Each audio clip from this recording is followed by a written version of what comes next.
मैत्रिणींनो, तुम्ही कधी विचार केलाय का आपलं नशीब आपल्या हातात असतं की नाही?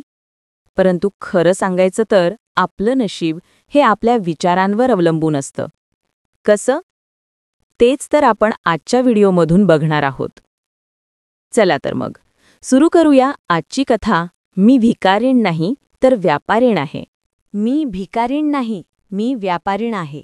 एका शहरातल्या गजबजलेल्या रेल्वे स्टेशनवर एक स्त्री भिकारीण राहत होती. तिचं नाव होतं जेलिता.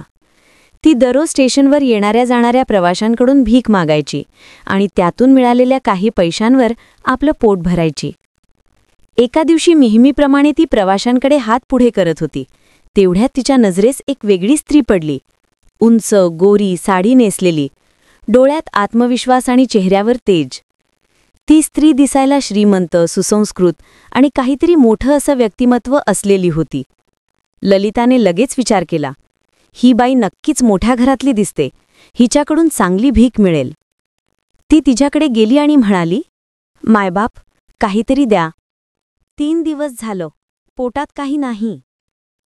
ती उंच बाई थांबली. तिने ललितेकडे एकटक पाहिलं आणि शांतपणे विचारलं, तू नेहमी मागतेस, पण कधी कुणाला काही दिलंय का? ललिता थोडी चकित झाली.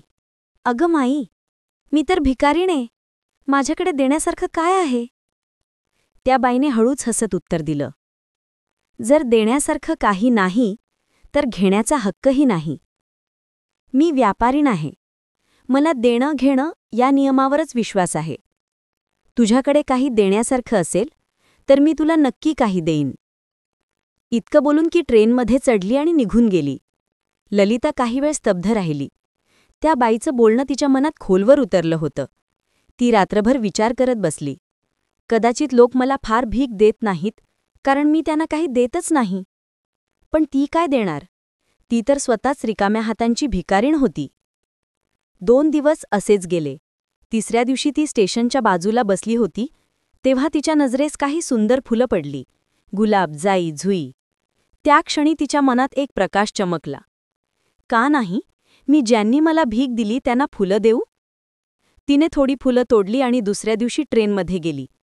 जेव्हा कोणी तिला पैशाचं दान दिलं, ती त्यांच्या हाती एक फूल ठेवत म्हणायची, हे माझं आभाराचं फूल आहे. लोक हसले, आनंदले आणि तिच्या हातातून फुलं घेतली. काही दिवसांतच तिचं नाव स्टेशनभर पसरलं, फूलवाली भिकारीण. लोक तिच्या फुलांसाठी अधिक पैसे द्यायला लागले. ज्या दिवशी फुलं संपत त्या दिवशी तिच्याकडे कोणी फारसं पाहतही नसे. एका सकाळी ती पुन्हा ट्रेनमध्ये चढली आणि तिच्या नजरेस तीच उंच बाई पडली, तीच जिने तिचं आयुष्य बदलणारं वाक्य म्हटलं होतं. ललिता पटकन तिच्याकडे गेली, हात जोडले आणि म्हणाली, माई, आज माझ्याकडे तुम्हाला देण्यासाठी फुलं आहेत. तुम्ही मला थोडं द्या आणि मी तुम्हाला हे देईन. त्या बाईने काही रुपये दिले. ललितेने हसून तिला एक गुलाब दिला. ती बाई म्हणाली, वाह, आज तू पण माझ्यासारखी व्यापारीण झालीस. दोघीही हसल्या. ट्रेन पुढे निघाली, पण ललितेच्या डोळ्यात तेज होतं. तिच्या मनात काहीतरी जागं झालं होतं. ती ट्रेनमधून खाली उतरली आणि हात वर करून ओरडली, मी भिकारीण नाही, मी व्यापारीण आहे. लोक हसले, काहींनी वेडी म्हटलं.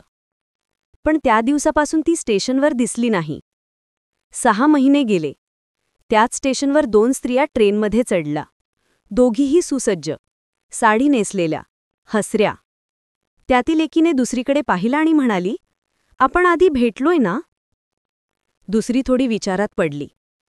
मला वाटत नाही, आपण पहिल्यांदाच भेटतोय.